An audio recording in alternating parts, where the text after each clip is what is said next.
Computer, Station on the Hill. Pitchfork gave it a 7.3 and said the Vancouver noise band embraces overstimulation on a full-length debut that demands active listening.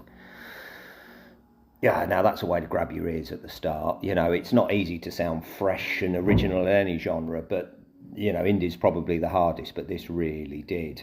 It got the YKWK Nailguns about it, an album that blew me away earlier in the year, one of my few 10 out of 10 albums. Have a look at the reviews. Black Midi is probably the nearest comparison I can think of, though, but this seems to take that sound to a new level. It has the same drum madness, and it's a band that I think the drummer probably takes the lead, certainly on the first half of the album. You know, he adds texture and, yeah, madness in a massive way. I really like the sax as well. That adds a sort of ska raucousness that's fast and furious and tight at the same time. Exciting, exhilarating, and exhausting modern punk rock, I guess. You know, there's tunes in there as well, and a sense of fun behind the noise. The energy jumps out from the speakers.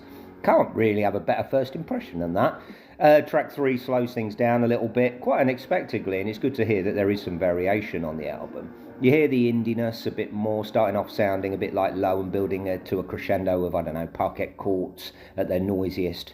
You know, not scared of a bit of experimentation as well.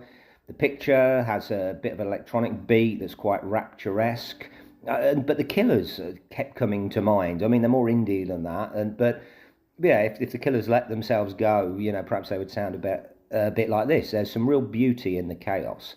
I would like the sax to have played a bigger part, though. Maybe less slightly blown away by the second half of the album, but I think that might grow on me, and still more than good enough for 10 more listens. And I'm actually going to start with a 9 out of 10. I was hugely impressed with that. It was refreshing and a nice little bit of ear blowing, which is exactly what I needed. So yeah, 10 more listens, 9 out of 10. Look out for the full review in the near future. Please like and subscribe.